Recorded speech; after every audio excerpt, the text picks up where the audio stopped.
Bago tayo magumpisa sa ating istorya, gusto ko munang makibalita sa inyo. Mag-iwan kayo ng komento kung taga saan kayo at anong oras na habang pinapanood o pinapainggan ninyo ito. Iba talaga ang sarap ng kwentuhan kapag alam mong may mga taong sabay-sabay na nakikiramdam sa bawat tagpo saan mang panig sila ng mundo naroroon.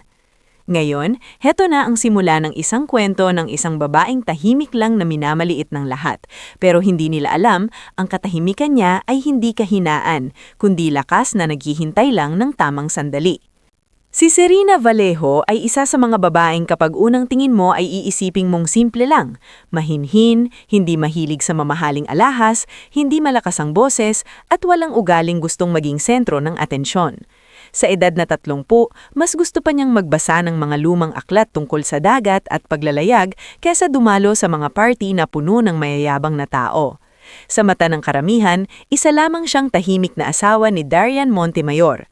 Pero matagal nang may lihim na bigat sa puso si Serena at mas matagal na rin ang lihim na pangalan ng kanyang angkan kaysa sa inaakala ng lahat. Lumaki si Serena sa isang buhay na malayo sa karaniwang imahe ng isang tagapagmana. Ang kanyang ama na si Leandro Vallejo ay isang dating marino na nagsimulang mangarap habang nasa gitna ng dagat. Hindi siya ipinanganak na mayaman.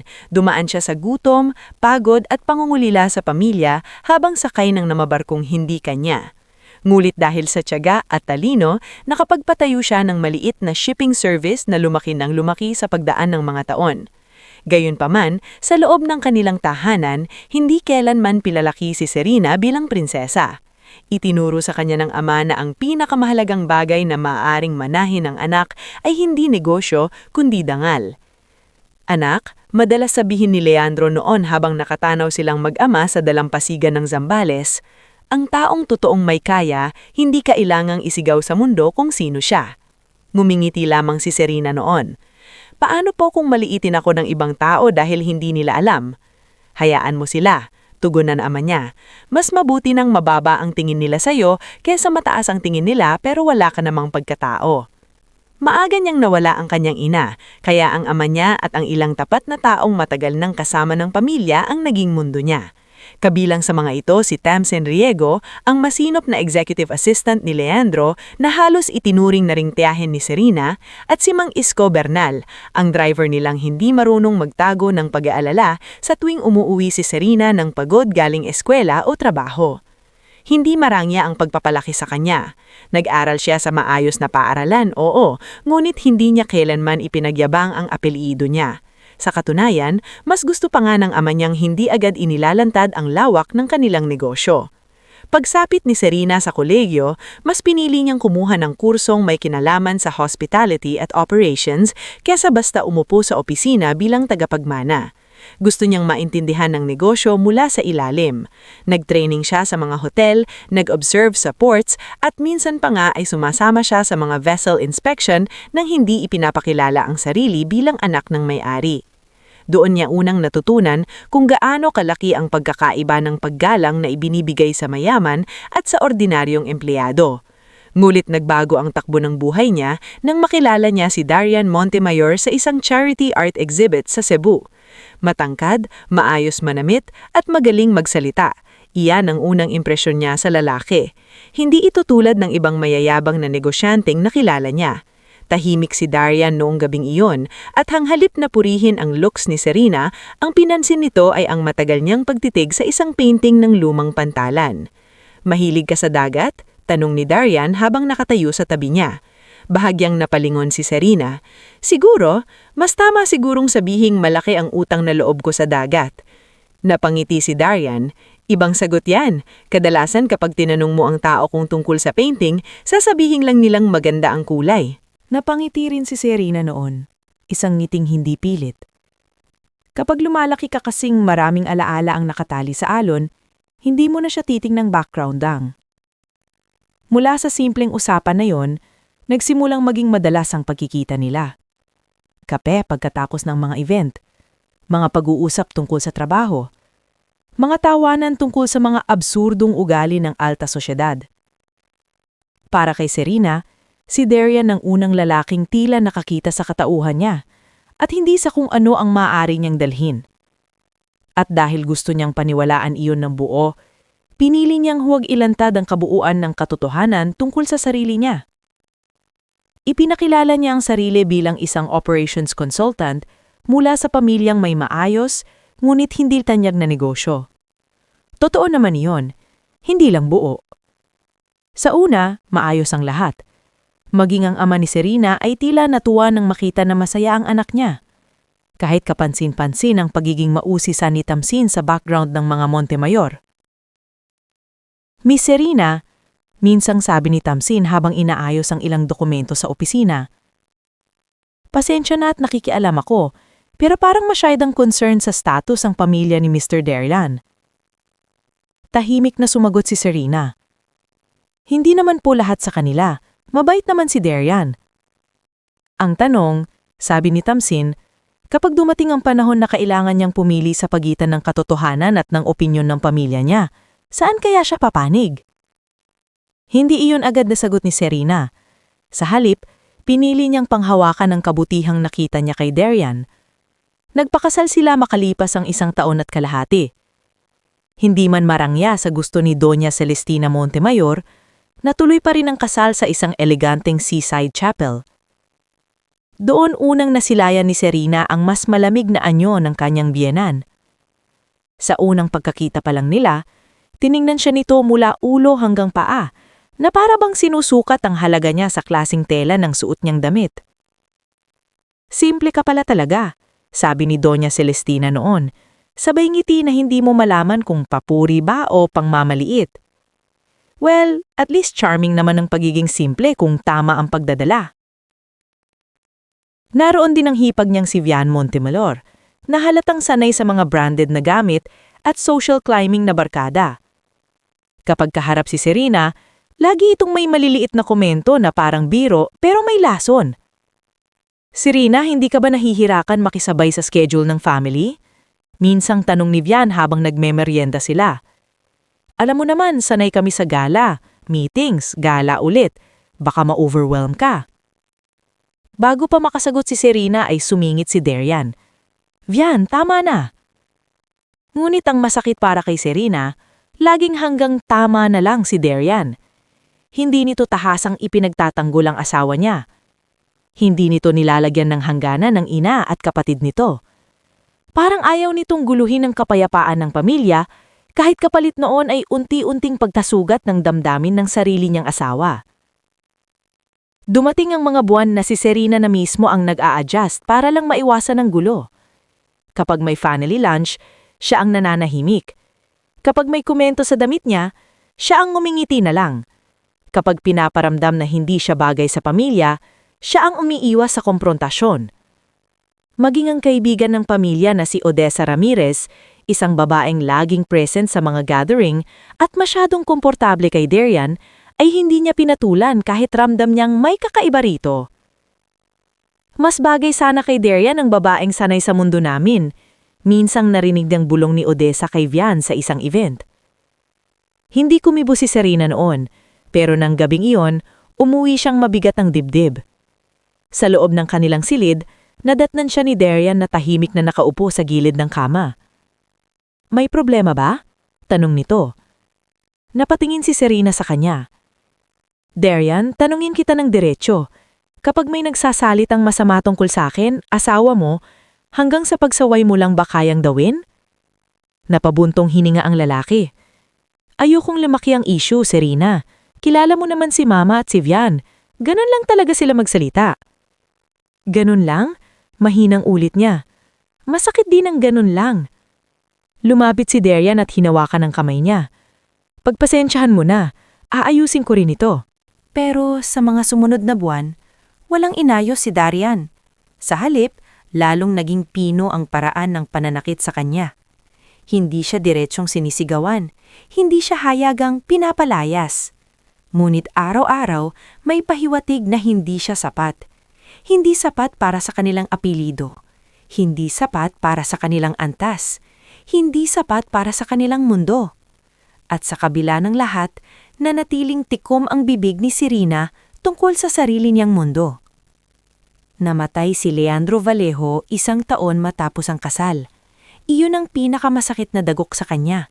Sa burol ng ama niya, kapansin-pansin na bihira lang ang mga Montemayor at mas marami pa ang taimtim na nakiramay na mga taong galing sa shipping at hospitality sector na hindi man lang nakikilala ng pamilya ng asawa niya.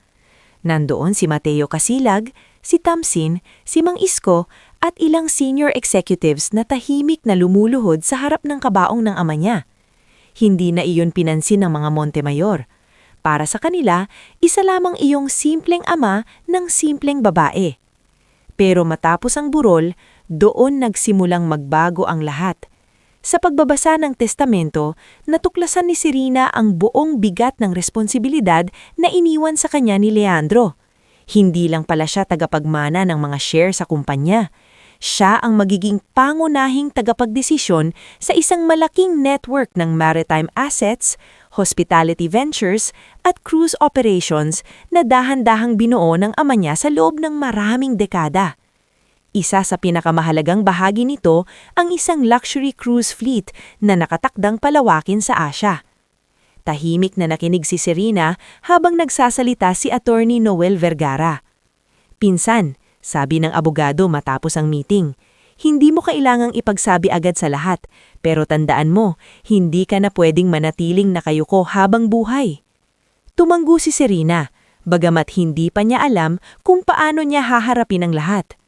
Pagkalipas ng ilang buwan, dumating ang paanyaya mula sa pamilya Montemayor. Isang engranding family cruise vacation daw upang maibsan ang lungkot at para na rin sa bonding kasama ang ilang potensyal na business contacts. Si Doña Celestina mismo ang nagsabing magandang pagkakataon iyon para mas makilala si Serena sa tamang lipunan.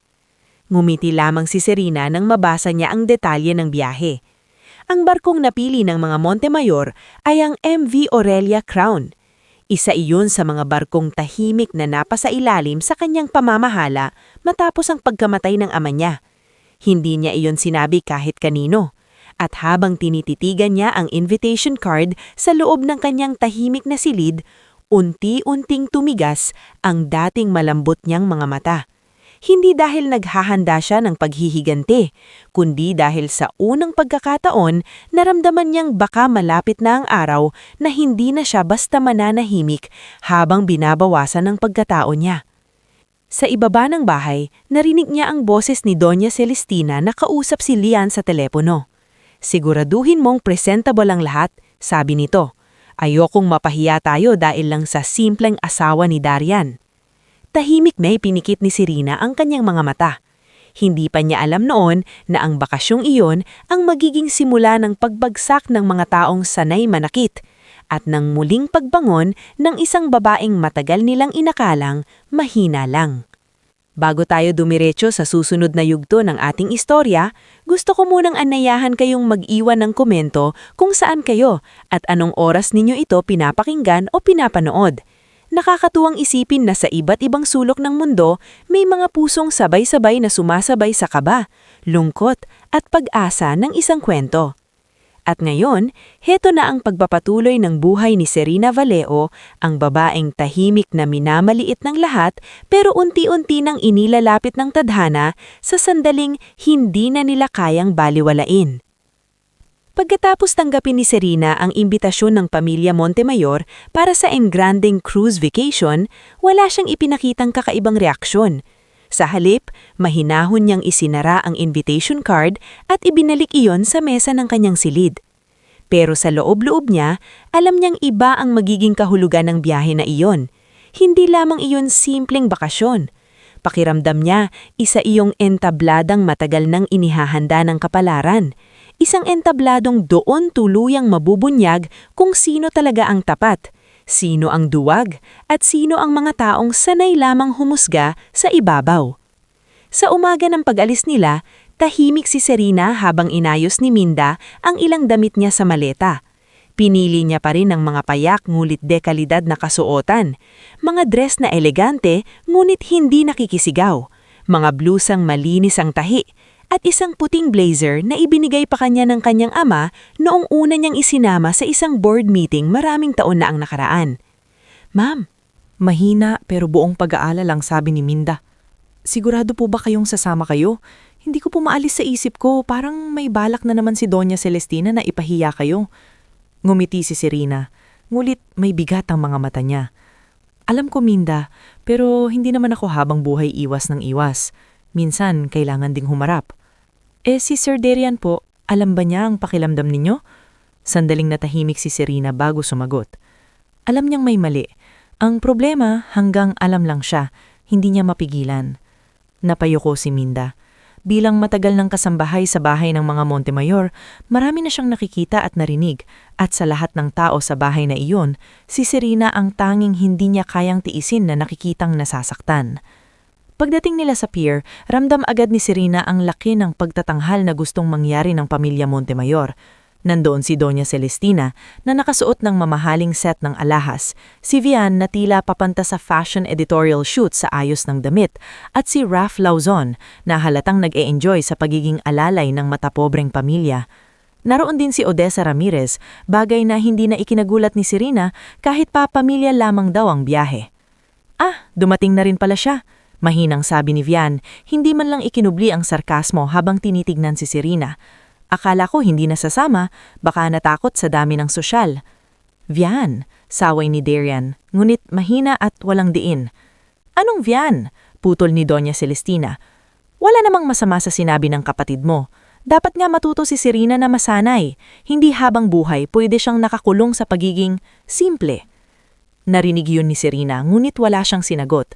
Ang totoo, mas pinili niyang tumingin sa malayo, sa barkong unti-unting lumalaki sa paningin niya habang papalapit sila.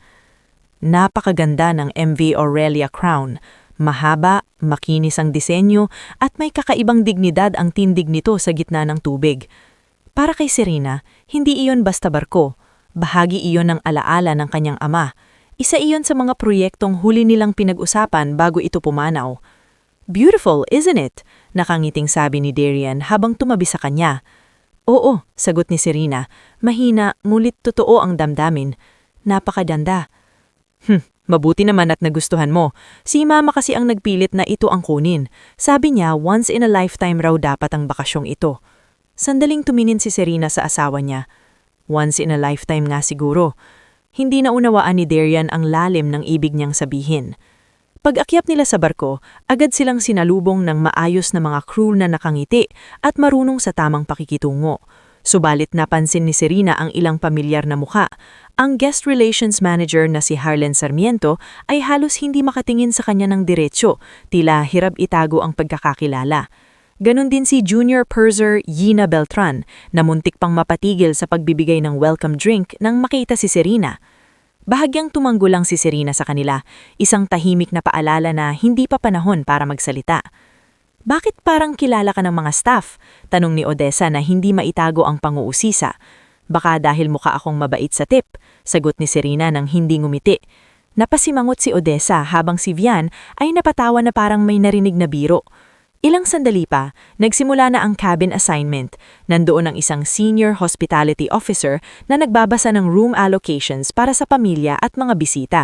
Hindi lamang iyon dapat maging komplikado, ngunit halatang may gustong patunayan si Doña Celestina sa bawat detalye. Darian and Serena Montemayor, veranda suite on deck 9, basa ng officer. Ngunit agad sumingit si Doña Celestina. Wait, magkatabi ba ang suites namin? Yes, ma'am, sagot ng officer. Nagkatinginan si Vian at Odessa. Pagkatapos, kunwari casual na lumapit si Vian kay Doña Celestina. Mama, baka pwedeng sa akin na lang ang malapit sa suite mo. Alam mo namang may mga bagay tayong kailangang pag-usapan sa gala night. Tumanggo si Doña Celestina na parang bigla siyang may naalala. Tama, at saka si Serena naman, kahit saan ilagay, hindi naman siguro maarte. Napakunot noo si Darian. Mama, may nakaayos na. Huwag na nating guluhin. Pero sa halip na tumigil, lalong lumakas ang boses ni Doña Celestina. Anong huwag guluhin? Pamilya ko ito. Kung gusto kong magkalapit-lapit kami, may magagawa ka ba? Isa pa, hindi naman dapat inuuna ang isang babaeng hindi man lang marunong makihalubilo ng tama sa mga kaibigan natin. Lumapit si Harlen Sarmiento halatang balisa. Ma'am, may nakahanda na po kasing layout at requests based saan? Putol ni Doña Celestina sabay taas ng kilay. Based sa kagustuhan ng manugang kung hindi marunong lumugar? Natahimik ang paligid. Ilang pasahero sa malapit ang napatingin. maging ilang crew ay napahinto sa paglalakad. Naramdaman ni Serena ang pag-iinit ng kanyang tenga, hindi dahil sa kahihiyan lang, kundi dahil naramdaman niyang unti-unti nang tinutulak ng biyena niya ang sitwasyon sa puntong wala ng pagbabalik. At gaya ng dati, inasahan niyang may sasabihin si Darian, ngunit ilang segundo ang lumipas, wala pa rin. Darian? Mahina niyang tawag, hindi para magmakaawa kundi para bigyan ng pagkakataon ng asawa niyang magsalita. Napatingin sa kanyang lalaki halatang naiipit. Mama, maybe we should just what? Matalim na tanong ni Doña Celestina. Ikaw ang laging natatakot makasakit ng damdamin, kaya tuloy hindi natututo ang asawa mo sa tamang lugar niya sa pamilyang ito. Naramdaman ni Serena ang paglubog ng kanyang dibdib. Hindi na siya nasaktan dahil bago ang pangaalipustang ito. Nasaktan siya dahil sa harap-harapang pagwasak na naman sa dangal niya. Wala pa ring lakas si Darian na tumayo para sa kanya ng buong buo. Sa gitna ng tensyon, lumapit si Yina Beltran kay Harlen at pabulong na nagsabi, "Sir, may instruction po kasi talaga para kay Mrs. Montemayor sa..." Hindi na natapos ni Yina ang sasabihin dahil narinig iyon ni Doña Celestina. "Ano? May espesyal na instruction pa para dyan?" Mabilis siyang lumingon kay Serena, mata sa mata, at sa sobrang yabang at galit ay binitawan niya ang salitang matagal nang nakahanda sa dila niya. Kung masyado siyang espesyal, edi doon siya matulog sa kwarto ng mga katulong. Parang sumabog ang katahimikan sa buong lobby deck. May mga napahawak sa dibdib, may mga crew na napatitig. Si Vian ay bahagyang napangisi na tila nagulat, ngunit hindi talaga nalungkot.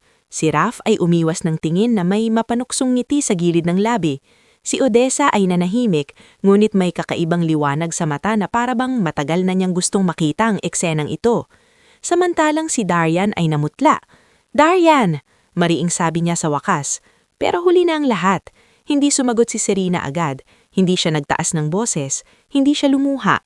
Sa halip, maingat niyang inayos ang hawak niyang handbag, tumingin kay Doña Celestina at sa mahinang tinig na mas nakakatakot kaysa sigaw, ay sinabi niya, "Kung iyan po ang gusto ninyo."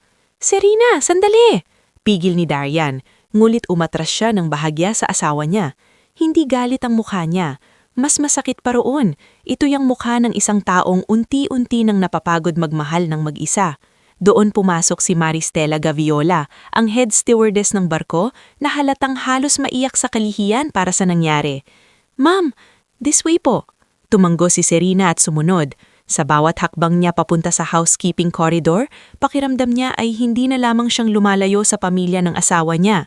Unti-unti na rin siyang lumalayo sa dating bersyon ng sarili niyang palaging handang tiisin ng lahat. Sa likod na bahagi ng barko, ibang mundo ang bumungad sa kanya. Mas makitibang daanan, mas tahimik, wala ang kinang ng crystal chandeliers at ocean view glass walls. Naroon ang pagod ng mga manggagawa, ang amoy ng plansya sa bagong laba, ang maayos na chaos ng mga taong nagpapatakbo sa barko habang ang iba ay nagpakasarap sa bakasyon. "Ma'am, pasensya na po talaga. Hindi po kayo dapat narito sa ganitong paraan." Maingat na umupo si Serena sa isang simpleng bench sa gilid. "Hindi mo kasalanan." Maya-maya, dumating si Berto sa langsang na may dalang tubig. "Ma'am, eto po, baka kailangan ninyo." Kasunod si Chef Paulo Dacre, may hawak na maliit na tray ng tea at tinapay. "Hindi ko po alam kung mahilig kayo sa chamomile, pero ito po ang meron." At mula sa kabilang dulo, si Yena Beltran ay halos hingal na lumapit. "Ma'am, gusto ko lang pong sabihin na hindi po namin ginusto ang nangyari. May naka-file po talaga para sa inyo." "Shh!" Mahinang ngulit matatag na sabi ni Serena. Hindi pa oras. Nagkatinginan ng tatlo. Halata sa mga mukha nila ang pagkalito, ngulit mas nangingibabaw ang respeto. Sa simpleng lugar na iyon, kasama ang mga crew na hindi man marangya ngunit marunong rumespeto, mas naramdaman ni Serena ang pagiging tao kaysa sa lahat ng dinner table ng mga Montemayor. Doon siya nakinig sa mga kwento ni Berto tungkol sa anak niyang gusto nang tumigil sa pag-aaral, ni Yena na breadwinner sa 3 kapatid, at ni Chef Paulo na 2 kontrata ng hindi nakakauwi sa kanyang matandang ina sa Iloilo. Tahimik lang siyang nakinig, ngunit may unti-unting lumalawak sa puso niya. Iba ang pakiramdam ng mga taong ito. Wala silang oras manlait dahil abala silang mabuhay ng marangal. Pagsapit ng gabi, akala ng lahat ay tapos na ang kaguluhan. Ngunit kinabukasan, mas malaking problema ang dumating. May malaking contract signing event sa barko kasama ang ilang foreign investors at regional partners ng cruise line. Nandoon sina Gideon Palanca, Mirel Sioson at Aldous Fuentebella bilang mga bisita ng pamilya Montemayor.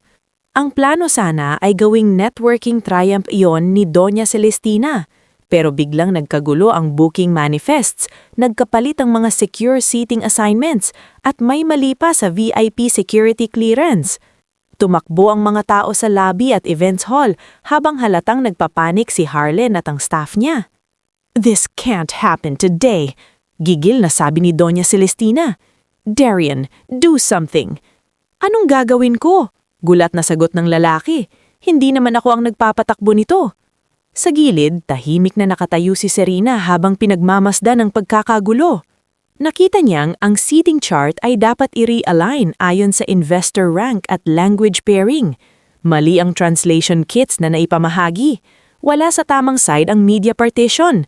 At ang pinaka-importante, ang signatory packet ay hindi tugma sa pre-cleared executive folders. Lumapit siya kay Harlen na halos hindi na makahinga sa tensyon. "Mr. Sarmiento," mahinahon niyang sabi, "ilipat ang Sioson delegation sa Portside Conference Cluster B. Ilagay si Palanca sa tabi ng interpreter liaison. Huwag mang ipasok si Aldous sa unang signing row. Observer lang siya, not principal. At ipacheck mo agad ang blue folders. Ang tamang copies ay nasa security cabinet ng Deck Administration Office, hindi sa front events desk." Napamulagat si Harlen. "Ma'am, paano ninyo?" "Move," maikli niyang sabi. Parang natamuhan ng buong staff. Mabilis na kumilo si Yena. Tumakbo si Berto para tumulong sa document transfer at si Maristela ay agad nag-coordinate sa floor movement ng VIP guests. Sa loob lamang ng ilang minuto, unti-unting bumalik sa ayos ang sistema.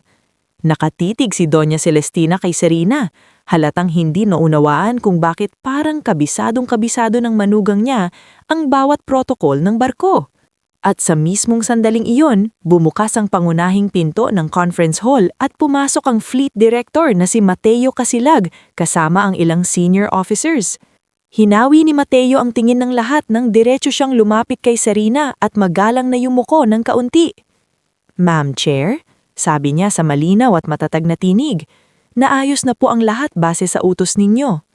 Natahimik ang buong bulwagan. At doon nagsimulang mabasag ang mundo na matagal nang inakala ng mga Montemayor na sila lang ang may kapangyarihan. Bago tayo dumiretso sa mas mabigat na yugto ng ating istorya, nais ko munang anyayahan kayong muli. Mag-comment kayo kung taga saan kayo at anong oras ninyo ito pinapanood o pinapakinggan. Iba ang init ng isang kwento kapag alam mong may mga pusong sabay-sabay na naglalakbay dito. May mga taong nakakakita hindi lang ng sakit ng bida, kundi pati ng unti-unti niyang pagbangon. At ngayon, heto na ang kasunod ng gabing nagpayanig sa mundo ng mga Montemayor. Ang yugto kung saan unti-unting guguluhin ang yabang ng mga taong akala nila ay habang buhay nilang maaapakan ng isang babaeng marunong magtiis. Matapos marinig ng buong conference hall ang magalang ngulit matatag na pagtawag ni Mateo Casilag kay Serena bilang Ma'am Chair, tila huminto ang mundo ng mga Montemayor sa iisang sandali. Walang makapagsalita. Kahit ang ilang foreign investors na walang alam sa personal na tensyon sa pamilya ay napalingon kay Serena nang may panibagong tingin. Isang tinging hindi na para sa simpleng asawa lamang ng isang lalaking may apelyidong Montemayor, kundi para sa babaeng may kapangyarihang magpaikot sa buong operasyon ng barkong kinaroroonan nila. Nanigas si Doña Celestina. Halos mawala ng kulay ang makapal na makeup sa mukha niya sa tindi ng pagkabigla. Sa tabi niya, si Vian ay napatakip ng bibig, hindi dahil sa kahiyan para kay Serena, kundi dahil sa takot na sila pala ang tunay na napahiya. Si Ralph Lauzon na kanina ay halos hindi maitago ang tuwa sa nangyaring pang-aalipusta ay napaatras ng kaunti at umiwas ng tingin. Samantalang si Odessa, na sanay magmasid at mabilis makahalata ng takbo ng kapangyarihan, ay biglang natahimik at tila nawala ng maiisip na ikilos. Si Darian naman ay parang nabingi sa narinig niya. "Ma'am? Chair?" Mahinang ulit niya. Tila hindi niya lubos maunawaan ng mga salitang lumabas sa bibig ni Mateo. Ngunit hindi pa doon nagtapos ang sandali. Lumapit pa si Mateo kay Serena at iniabot sa kanya ang isang leather portfolio na matagal nang nasa pangangalaga niya. Ang revised signing documents po, ma'am. Nasa tamang order na rin ang delegation seating. Hinihintay na lamang po ang kumpirmasyon ninyo bago magsimula ang presentation. Tahimik na tinanggap iyon ni Serena. Hindi siya nagpakitang gilas, hindi siya ngumisi, hindi siya gumanti ng mahasakit na salita. Ngunit sa paraan ng pagtayo niya, sa lamig at linaw ng kanyang mga mata, sapat na upang maramdaman ng lahat na ang babaeng itinaboy sa kwarto ng mga katulong noong nakaraang gabi ay hindi pala hamak na manugang lang. Siya pala ang isa sa mga may pinakamataas na kapangyarihan sa barkong iyon. Doon unang digsalita si Doña Celestina, ngunit halatang nanginginig ang tinig. "Anong klaseng biro ito?" tanong niya, pilit pinatatatag ang tono. "Mateo, hindi ito nakakatawa." Hindi sumagot agad ang fleet director. Sa halip ay tumingin siya kay Serena na tila humihingi ng pahintulot. Nang tumanggo si Serena, saka lamang marahang nagsalita si Mateo. "Wala pong biro, Doña Celestina. Si Mrs. Serena Vallejo Montemayor ang majority principal shareholder ng parent holdings na may control sa fleet ng Aurelia Crown. Siya rin po ang acting chair ng Maritime Hospitality Division mula nang pumanaw si Mr. Leandro Vallejo." Parang may pumitik sa hangin. "Vallejo?" Bulaslas ni Gideon Palangka, isa sa mga business guests. "Leandro Vallejo of Vallejo Oceanic?"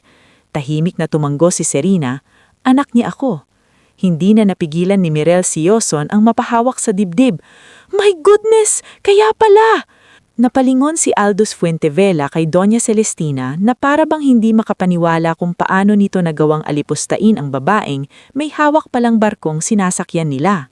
Sa loob ng ilang segundo, ang dating mga taong nakatingin kay Serena bilang hamak at tahimik ay biglang nagsimulang mag-ingat sa bawat kilos at tingin nila. Ngunit kahit ganoon, nanatiling kalmado si Serena. "Mr. Casilag," sabi niya ng mahinahon, "ituloy ang contract event. Ayokong maapektuhan ang mga bisita dahil sa personal na usapin." "Yes, ma'am," sagot ni Mateo. Napatingin si Harlan Sarmiento sa kanya ng may paghanga at matinding paggalang. Si Ina Beltran naman ay halos maiyak sa ginhawa na hindi pala napahamak ang dignidad ng babaeng lihim nilang kinikilala mula pa lamang sa simula. Si Maristela Gaviola naman ay yumuko ng bahagya kay Serena, tila humihingi ng tawad kahit wala naman siyang kasalanan. Habang unti-unting inaayos ang conference floor, lumapit si Darian kay Serena. "Serena, bakit hindi mo sinabi sa akin?" Nanginginig ang boses niya, hindi malinaw kung dahil sa pagkabigla o dahil sa pakiramdam na para siyang biglang naging estranghero sa sariling asawa. Tumingin siya kay Serena. Walang puot sa mukha niya, ngunit wala na rin ang dating lambot na palaging nariyan para unawain siya. "Maraming pagkakataon, Darian. Maraming panahon na pwede mo akong makilala ng totoo, pero mas pinili mong paniwalaan ang nakikita ng pamilya mo kaysa tanungin kung sino ako talaga." "Hindi ko alam," garalgal na sabi ng lalaki. "Hindi mo gustong alamin." Dahan-dahang tugon niya. Hindi na siya naghintay pa ng sagot, tinalikuran niya si Darian at naglakad papunta sa unahan ng hall, kung saan naghihintay ang mga investor. Sa likod niya, naiwan ang asawa niyang unang beses makaramdam ng bigat ng sariling kahinaan. Natuloy ang event ng mas maayos pa kaysa sa inaasahan. Sa tulong ng mabilis na utos ni Serena, bumalik sa tamang ayos ang seating, presentation, security at signing protocol. Ngunit ang tunay na pinag-uusapan sa barko ay hindi ang expansion contract, kundi ang nakakagulat na pagkakakilanlan ng babaeng kahapon lang ay sinigawan sa harap ng mga tao. Pagkatapos ng event, naging kakaiba ang pagtrato ng marami kay Serena. Ang ilan ay agad naging sobrang magalang, halatang nayanig sa nalaman. Ang iba naman ay nagsimulang umiwas, lalo na ang mga kasamahan ni Doña Celestina na kilalang mahilig makiayon sa sino mang mas makapangyarihan. Ngunit hindi iyon ang pinaka-nakakagulo sa isip ni Serena. Ang mas mabigat para sa kanya ay ang katotohanang sa kabila ng lahat ng nangyari, wala pa ring kusang lakas si Darian na harapin ng buong tapang ang sariling ina. Gabi na nang puntahan siya nito sa private observation lounge na inihanda para sa kanya ni Mateo. Tahimik na nakatanaw si Serena noon sa malawak na dagat, hawak ang isang tasa ng tsaa. Ilang segundo munang walang nagsalita. "Galit ka ba sa akin?" tanong ni Darian sa wakas. Bahagyang napangiti si Serena, ngunit malungkot iyon. Nakakapagod na, Darian. Lampas galit na siguro. Lumapit ang lalaki. Mahal kita. Kung mahal mo ako, diretsahan niyang sabi, bakit kahapon nang ipinahiya ako ng mama mo sa harap ng lahat, hindi mo siya napigilan? Bakit ako pa rin ang kailagang umunawa sa ugali niya? Bakit ako pa rin ang laging inaasahang mag-adjust? Hindi agad nakasagot si Darian. Pagkatapos ay napaupo siya sa kabilang upuan, halatang pinipilit hanapan ng paliwanag ang sarili niyang kaduwagan. Hindi ko alam kung paano haharapin si mama, mahina niyang sabi. Buong buhay ko, sanay akong sumunod lang. Ayokong magkaroon ng gulo. At ako ang naging kapalit ng katahimikan mo, tugon ni Serena. Iyon ang problema. Sa kabilang dulo ng barko, hindi mapakali si Doña Celestina. Kasama niya sa suite si Vian at Raph, habang si Odessa ay tahimik lamang na nakaupo sa gilid, parang nakikiramdam kung saan papanig. Paanong nangyari ito? Galit mulit paos ang boses ni Doña Celestina. Paano natin hindi nalaman? Hindi kasi siya nagyabang, sagot ni Vian, halatang kinakabahan na rin. Who would have thought? Who would have thought? Ulit ng ina niya. Iyan ba ang sasabihin mo? Tayo ang mukhang tanga ngayon. Sumingit si Raph. Auntie, hindi pa naman tapos ang lahat. Hindi porke mayaman siya, siya na agad ang tama. Biglang napatingin sa kanya si Odessa. Hindi ba? In front of everyone, kayo ang nang-api. Kahit baliktarin mo pa ang mundo, mahirap ipagtanggol iyon. Napahirap si Vian. Odessa, huwag kang magmalinis. Ngunit si Doña Celestina ay tila may ibang iniisip. Hindi lamang siya napahiya. Nararamdaman niyang may mas malaking peligro sa likod ng lahat ng ito. Sa wakas, napatanong siya, ano bang alam ng anak na iyan tungkol sa atin? Walang sumagot, at sa katahimikan iyon, unang sumilip ang takot sa loob ng kanilang kampo. Nang matapos ang biyahe makalipas ang 2 araw, ibang-iba na ang ihip ng hangin.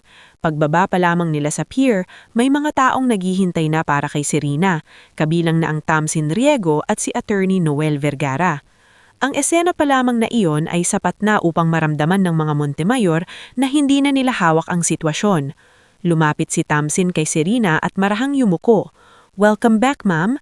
Naka-ready na po ang transport ninyo. Sa unang pagkakataon, naramdaman ni Doña Celestina ang pait ng pagiging sa kabilang panig ng kapangyarihan. Wala nang gustong lumapit kanya para mangumusta. Ang ilang dati niyang kakilala ay abala nang makipagkamay kay Serena. Sa sasakyan pa uwi sa bahay, hindi na kayang magpanggap ni Serena na normal lang ang lahat.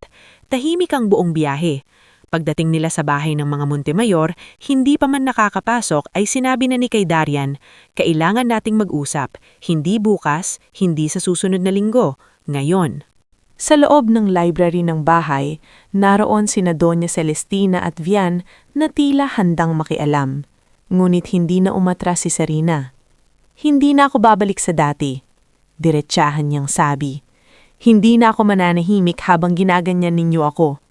Excuse me? Taas noong sabi ni Doña Celestina. Ano ang gusto mong palabasin? Na ikaw ang biktima rito? Tumingin ng diretso si Serena sa biyenan niya. Hindi ko na kailangang palabasin. Nakita iyon ng lahat. Namula sa galit ang mukha ng matanda. Kung may tinatago kang kayamanan, kasalanan mo iyon. Sinong matinong tao ang hindi magsasabi sa pamilya ng asawa niya ng totoo? Sumagot si Serena ng hindi nagtataas ng boses. Ang taong gustong mahalin bilang tao, hindi bilang puhunan.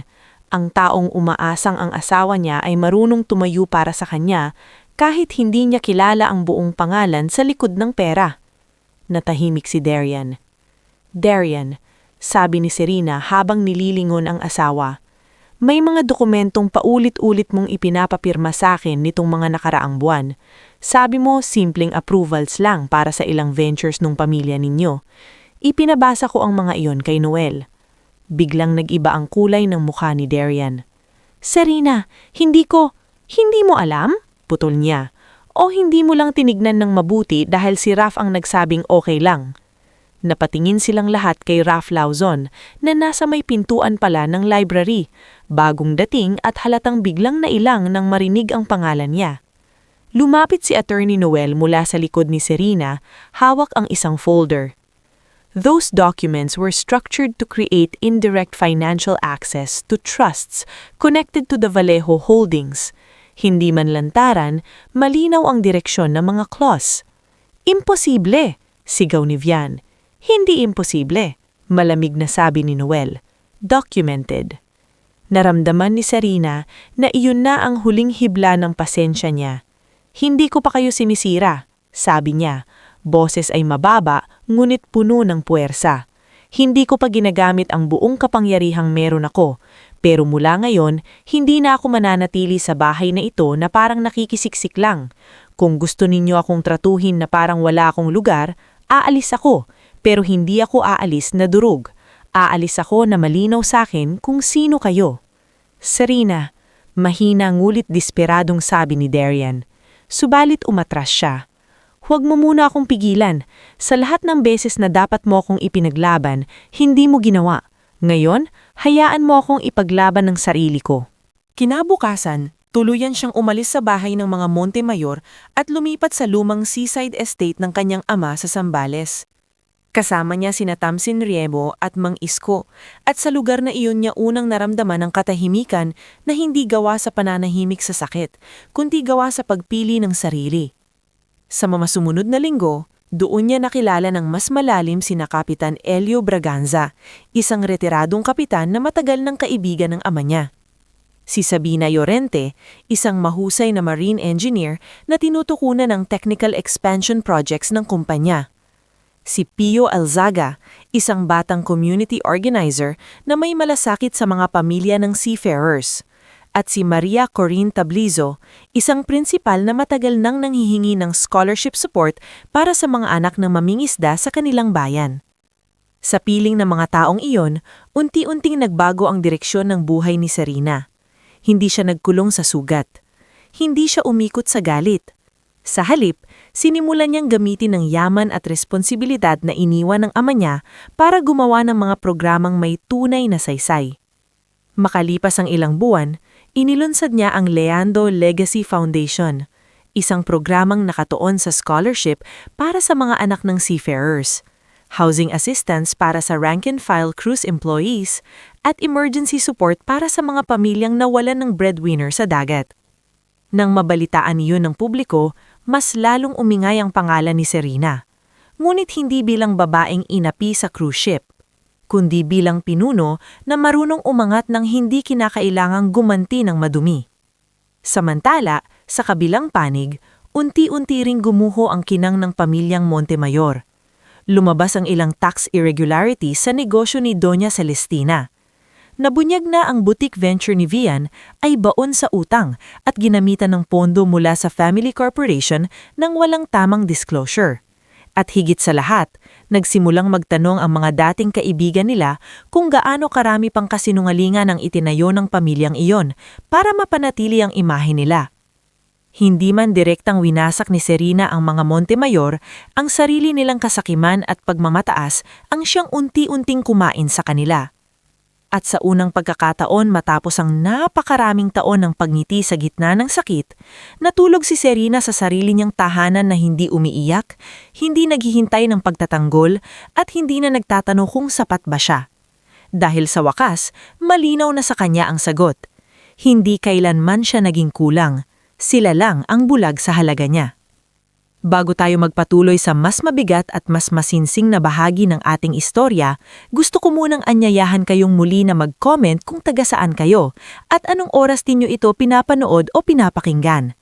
Nakakagaan sa pakiramdam isipin na sa magkaibang lugar at magkaibang oras, may mga taong sabay-sabay na sumasaksi sa pagdurusa, pagbangon at pagkatuto ng isang pusong matagal na ring nasugatan.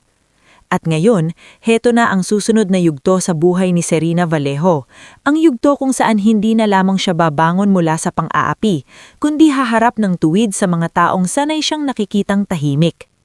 Mahigit 2 taon ang lumipas mula nang lisanin ni Serena ang bahay ng mga Montemayor at tuluyang manirahan sa lumang seaside estate ng kanyang ama sa Zambales.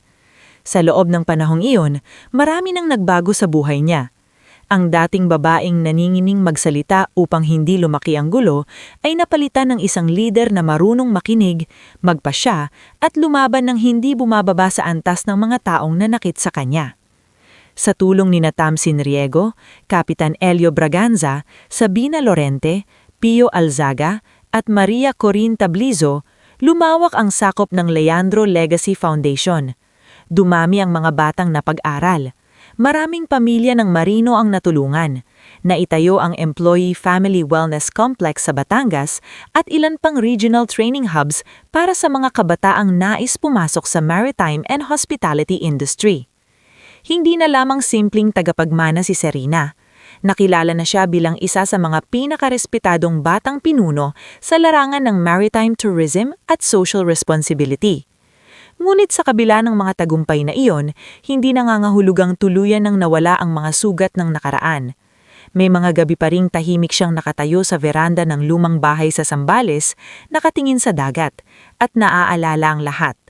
Ang unang gabing naniwala si Serena na si Darian Montemayor ay iba sa pamilya nito. Ang dahan-dahang pagkapunit ng dignidad niya sa loob ng bahay ng mga Montemayor. At siyempre, ang gabing narinig niya mismo ang linyang halos hindi na mabura sa isip niya. Doon ka matulog sa kwarto ng mga katulong. Ngunit sa tuwing sumusulpot ang alaalang iyon, hindi na siya tulad ng dati. Hindi na siya umiiyak, hindi na siya durog. Ang nararamdaman niya ay hindi na sakit, kundi paalala. Paalala na hindi na siya dapat bumalik sa dating sarili, na handang lunukin ang lahat para lang mapanatili ang katahimikan. Isang hapon habang abala si Serena sa pagre-review ng expansion reports sa opisina niyang nakaharap sa dagat, pumasok si Tamsin dala ang isang envelope na may tatak ng isang high-end hotel sa Makati. "May sulat para sa inyo," sabi ni Tamsin habang maingat na inilalapag iyon sa mesa. "Tungkol saan?" tanong ni Serena, hindi pa itinataas ang paningin mula sa hawak niyang dokumento. "Private request po, galing kay Darian Montemayor." Saglit na tumigil ang kamay ni Serena. Hindi siya agad nagsalita. Tila may malalim na alon na biglang bumunggo sa isang bahagi ng kanyang kalooban na matagal na niyang piniling patahimikin. Sa wakas ay tinaas niya ang tingin. "Anong sabi?" "In writing po," sagot ni Tamsin. Humihingi siya ng pagkakataong makausap kayo, hindi raw para pilitin kayong bumalik. Gusto lang daw niyang humingi ng tawad ng maayos. Tahimik na kinuha ni Serena ang envelope. Binuksan niya iyon at maingat na binasa ang sulat. Maikli lamang iyon, walang drama, walang pilit na lambing, walang pangako ng kung ano-ano. Nakasulat lamang na alam ni Darian na wala siyang karapatang humingi pa ng oras mula sa kanya, pero gusto nitong gawin ng isang bagay na matagal na nitong hindi nagawa, ang akuin ng malinaw ang kasalanan nito ng hindi nagdadahilan. Matagal na nakatingin si Serena sa papel bago niya iyon ibinaba. "Ano pong sagot ninyo?" Maingat na tanong ni Tamsin. "Wala pa," sagot niya. "Hindi pa ngayon." Hindi na kumibo si Tamsin, ngunit sa mga matang sanay magbasa ng katahimikan, alam niyang hindi kawalan ng pakialam ang nakita niya sa amo niya. Mas mahirap pa roon. Nakita niya ang isang pusong matagal nang naghilom, ngunit hindi pa lubos makalimot. Sa Maynila naman, unti-unting lumalala ang sitwasyon sa loob ng kumpanya. Sa kabila ng tagumpay ng foundation at expansion projects, may ilang malalaking desisyon sa board na nagsisimulang humarang sa direksyon ni Serena. Sa una, akala niya ay normal lamang na pagtatalo ng mga stockholders. Ngunit nang mapansin ni Sabina Lorente ang ilang ahina-hinalang delay sa technical approvals ng 2 bagong vessel conversion projects, nagsimula na silang magsiyasat. Isang gabi, dumating si Sabina sa Zambales na may dalang makapal na folder at isang mukha na bihirang mawalan ng kumpiyansa. Ngunit nayoy, halatang mabigat. "May problema tayo," diretsahang nitong sabi pagkaupo pa lang sa sala ng estate. Pinaupo siya ni Serena at sinalubong ng mainit na kape na inihanda ni Mang Isko. "Anong klase ng problema?" Binuksan ni Sabina ang folder at inilatag ang ilang documents. "May taong humaharang sa internal approvals, hindi aksidente ang mga delay. May manipulation sa logistics review, vendor screening, at pati sa insurance clearances." "May idea ka ba kung sino?" Tumanggo si Sabina. "Liuven Carcache." Sa pagkarinig sa pangalang iyon, napakunot ang noo ni Serena. Si Liuven Carcache ay isa sa mga board members na matagal nang kasama sa kumpanya. Hindi siya maingay, hindi hambog, at laging nagpapakita ng mahinaong professionalism. Ngunit sa mga nakaraang buwan, may ilang beses nang napansin ni Serena na tila masyado itong interesado sa ilang foreign affiliations at acquisition rumors. Sigurado ka ba? Tanong niya. Hindi pa sapat para idiin sa pulong, sagot ni Sabina. Pero sapat para sabihing may mali. At may isa pa. Ano? Huminga ng malalim si Sabina bago nagsalita. Parang ginagamit niya ang personal history mo. May mga bulong sa ilang stakeholders na emotionally compromised ka raw sa leadership dahil sa skandalo sa Montemayor na baka raw nakakaapekto ang private history mo sa strategic decisions mo. Natahimik si Serena. Hindi ito bagong uri ng sugat, ngunit mas mapanganib. Dahil ngayon, hindi na lamang dangal niya bilang babae ang tinatamaan, pati ang kakayahan niya bilang leader ay binubutas na rin gamit ang sarili niyang nakaraan. Tipikal, marhan niyang sabi. Kapag lalaki ang pinagdadaanan, tawag dito character building. Kapag babae, instability. Exactly, sagot ni Sabina. At yan ang gusto kong pigilan habang maaga pa. Nang sumunod na linggo, nagsimula ng kumilos ng mas maingat si Serena. Kinausap niya si Mateo Casilag upang bantayan ang galaw sa operation side. Inatasan niya si Tamsin na i-audit muli ang communications chains ng board secretariat. Pinakiusapan niya si Pio Alzaga na makinig sa tono ng grassroots partners at union networks dahil madalas ay doon unang naririnig ang mga bulong na hindi pa umaabot sa opisyal na antas. Sa gitna ng lahat ng ito, may isang hindi niya inaasahang muling lalapit sa kanya, si Minda. Dumating si Minda sa Zambales isang umaga, halatang pagod at kinakabahan. Nang makita siya ni Serena sa may labas ng bahay, agad niya itong sinalubong. Minda, bakit ka nandito? May nangyari ba? Namumugto ang mata ng babae. Ma'am, umalis na po ako sa bahay ni na Doña Celestina. Natigilan si Serena. Bakit? Hindi ko na po kinaya. Sagot ni Minda, nanginginig ang boses. Lalo na po nitong mga nakaraang buwan. Habang pabagsak ang negosyo nila, lalo po silang naging mabigat kasama sa bahay. Pero hindi lang po iyan ang dahilan. May mga naririnig na po akong usapan tungkol sa inyo. Pinasok siya ni Serena at pinaupo. Maya-maya, sa harap ni Tamsin at Sabina, unti-unting ikinuwento ni Minda ang mga narinig niya sa bahay ng mga Montemayor. Ayon dito, ilang beses nagkita sina Doña Celestina, Raf Lauzon at ilang hindi kilalang tao upang pag-usapan ang mga chismis na maaaring ikalat laban kay Serena. Hindi raw sila diretsyong kasali sa sabwatan ni Liuvin Carcache pero ginagamit nila ang mga lumang kwento tungkol sa paghihiwalay nila ni Darian upang palakasin ang bulong na hindi raw emotionally stable si Serena at masyado rang impulsive sa negosyo. May isa pa po, sabi ni Minda habang nangingilid ang luha.